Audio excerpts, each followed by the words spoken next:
मैं तो सीधा कह रहा हूं कि कांग्रेस ही एक बड़ी पार्टी है जो बीजेपी की आइडियोलॉजी को खत्म कर सकती है, बीजेपी के नफरत को खत्म कर सकती है, बीजेपी के देश विरोधी सोच को खत्म कर सकती है। चंद्रबाबू नायडू की स्थिति देखिए तो जो स्थिति जदयू के लगातार तलाक के मुद्दे पर या अन्य मुद्दों पर भी देखिए एग्रेशन, जो उनके नेता सदन में बोलते हैं लगता है बीजेपी से ज़्यादा एग्रेशन में वही है। बीजेपी कम है, उनके नेता लगता है कि न ज्ञान न कुछ ठिका लिए हुए हैं सब चीज़ का, गरियाने का, कांग्रेस को, अन्य चीज़ों को। जोगी जी अब दुर्गा पूजा, काली, सारा धर्म पूजा सड़क पर होते आया है। आप कहते हो लाउड स्पीकर नहीं बजेगा, आप कहते हो छत पर नहीं पढ़ोगे, आप कहते हो ढक दो, आप 24 घंटा विस्पान और जहर पैदा करते हो, आप किसी धर्म की दुकान तक लगने के लिए नहीं देते हो। में दो नेताओं ने इस्तीफा दिया है, इसका क्या असर होगा? देखिए, एक को हम द्वितीय नाचते। नीतीश कुमार कल भी सेकुलर थे, आज भी हैं, कल भी रहेंगे, लेकिन नीतीश कुमार जी का जो स्वस्थ है, जो मानसिक स्थिति है, वो बहुत वर्तमान समय में बहुत अच्छा नहीं है।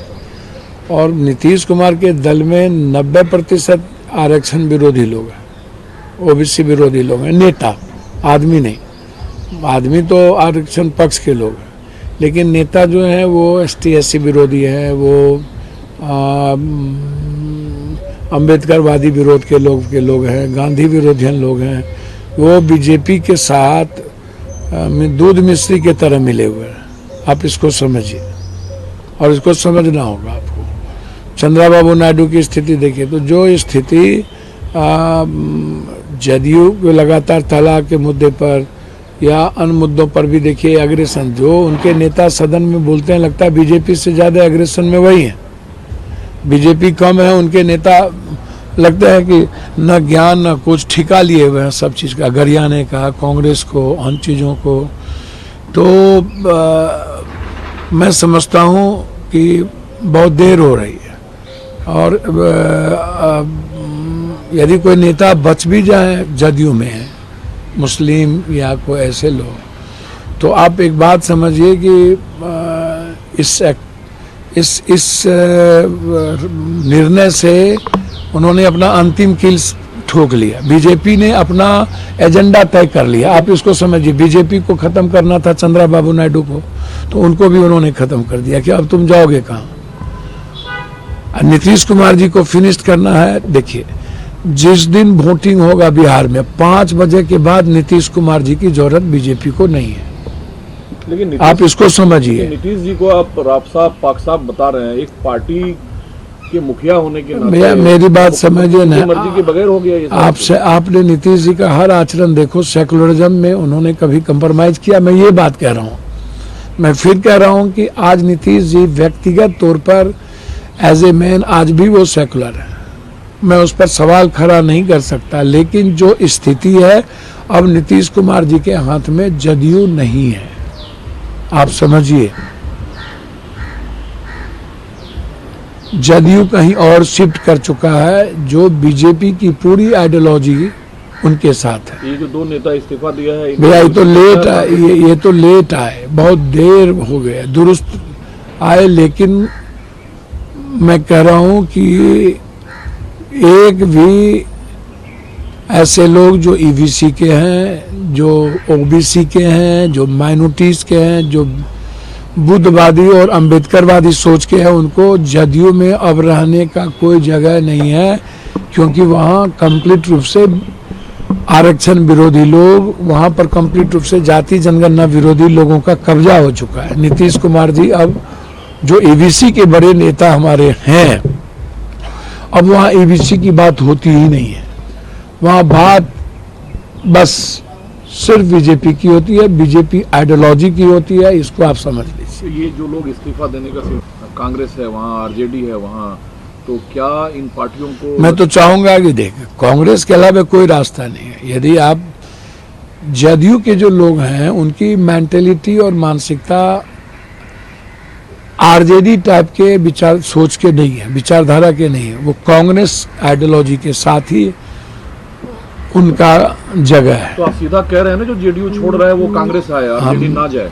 मैं तो सीधा कह रहा हूं कि कांग्रेस ही एक बड़ी पार्टी है जो बीजेपी की आइडियोलॉजी को खत्म कर सकती है, बीजेपी के नफरत को खत्म कर सकती है, बीजेपी के देश विरोधी सोच को खत्म कर सकती है, गरीब विरोधी सोच को खत्म कर सकती है, युवा विरोधी सोच को खत्म कर सकती है, आरक्षण और जाति जनगणना विरोधी सोच को यदि कोई खत्म करेगी तो वो कांग्रेस है, वो राहुल जी और प्रियंका गांधी। ये जेडीयू के वोट को हड़पने की जी कहते हैं कि जेडीयू का मतलब अब बीजेपी हो गया। आप भी कह रहे हैं कि जेडीयू का मतलब अब बीजेपी हो गया। तेजस्वी जी क्या बोलते हैं ये मैं नहीं जाऊंगा, वो क्या करते हैं लोकसभा में, उनका क्या सोच स्टैंड रहता है, विधानसभा में क्या स्टैंड रहता है, और कौन कौन लोग डबल स्टैंडर्ड और गेम से चल रहे हैं ये दुनिया देख रही है। कांग्रेस का एक ही स्टैंडर्ड है, वो बिल्कुल कंट्री, बिल्कुल संविधान और बीजेपी के नफरत के खिलाफ। लेकिन सरकार का तर्क है कि गरीब मुसलमानों के हितों की रक्षा होगी। भैया आप कह रहे हैं कि बुलडोज कर दिया गया, बुरा नहीं कटोगे तो बटोगे, ये गरीब मुसलमान के लिए था। 1% भी एजुकेशन पर नहीं, उसके डेवलपमेंट पर नहीं, उसके इदारा पर नहीं, उसके मदरसा को कहता है आतंकवादी, मदरसे को बोलता है आतंकवादी का वो जगह है। ये पिछड़ा मुसलमान के लिए है। कहता है बच्चा पैदा करने का मुसलमान एक टूल है, ये पिछड़ा मुसलमान है। ये कहता है कपड़े से देखो, ये कहता है एक भी मुसलमान नहीं लगा सकते हो। आप गाली सुनो ना, आप जितना गाली मुगल के काल में बुद्ध के पहले समाज के दलित एसटी एससी सुनते थे, जितना हड़पने का काम किया, आज जितना गाली कभी सिख को बोला इन्होंने खालिस्तानी, इन्होंने बुद्धवादी को इन्होंने आतंकवादी कहा, इन्होंने इसका हिस्ट्री उठा करके देखो। क्रिश्चियन को इन्होंने कह दिया ये धर्मांत करने वाला है, इसको बर्बाद कर दो। तो ये किसी के नहीं है, ये नॉर्थ के, सुनिए ना, नॉर्थ के भी नहीं, साउथ के भी नहीं। इम्पोर्टेंट सवाल ये है कि जमीन जगह खाता खसरा आप भी समझने कहा कि जब हम महाकुंभ की तैयारी कर रहे थे तो कहा जा रहा था ये जमीन सारी वक्त की है। हम तो अमित शाह जी, मोदी को धन्यवाद करते हैं कि भैया पहले तो जोगी जी और अमित जी और मोदी जी में कौन हिंदू कौन सम्राट बनेगा, पहले ये अपना देख लीजिए। आप दोनों की स्थिति क्या है, आप कौन ज्यादा गाली देंगे, कौन कम करेंगे। जोगी जी आप दुर्गा पूजा, काली, सारा धर्म पूजा सड़क पर होते आया है। आप कहते हो लाउड स्पीकर नहीं बजेगा, आप कहते हो छत पर नहीं पढ़ोगे, आप कहते हो ढक दो, आप 24 घंटा विस्पान और जहर पैदा करते हो, आप किसी धर्म की दुकान तक लगने के लिए नहीं देते हो। आप बात करोगे जमीन की, आप अपने हिस्ट्री को देखो ना जोगी जी, कि कौन लोग हैं, चाहे वो कोई हो, राजा महाराजा जो इतने बड़े बने तो उनका हिस्ट्री मुगल और अंग्रेज के समझौता और मुखबिरी से ही न बनी। तो आप उस हिस्ट्री को, और जोगी जी से मैं कहूँगा कि बौद्ध का जन्म क्यों हुआ, आप जैसे लोगों के नफरत के कारण ही बौद्ध का जन्म हुआ। इस्लाम नहीं थे, इस्लाम बहुत बाद में आया। लेकिन आप जीते, इंडिपेंडेंट हैं, कांग्रेस आपको कार में रख नहीं रही है, लेकिन जेडीयू से इस्तीफा दिए नेता का वेलकम आप कांग्रेस में कर रहे हैं। देखिए ना, मैंने पहले ही कहा कि मेरी कोई औकात है नहीं। कांग्रेस राजा है, अब वो उनको तांती का एक आदमी हेलीकॉप्टर पर घूम लिया तो कांग्रेस उसको माथा पर लेके घूमने लगी। भैया तांती ततमा की लड़ाई पप्पू यादव लड़ रहा है, कांग्रेस किसको कब कहां लेकर के घूमने लगेगी वो टेक्निकलिटी में है। तो किस आधार पे आप वेलकम कर रहे हैं? भैया हम कांग्रेस की आइडियोलॉजी यदि पप्पू यादव को स्वीकार है और उनका मोहब्बत और उनके जो रास्ते कांग्रेस की है वो नेशन के प्रति, संविधान के प्रति बिल्कुल फेयर है। मैं यदि आइडियोलॉजी की बात करता हूं तो उसमें पप्पू यादव को कांग्रेस भक्त मत बताइए। मैं कांग्रेस के लीडरशिप के साथ हूं कांग्रेस की आइडियोलॉजी की बात मैंने की। यदि आप किसी को भी आना है तो कांग्रेस की आइडियोलॉजी व्यापक है, बड़ा है, और बीजेपी के खिलाफ कांग्रेस ही लड़ती है।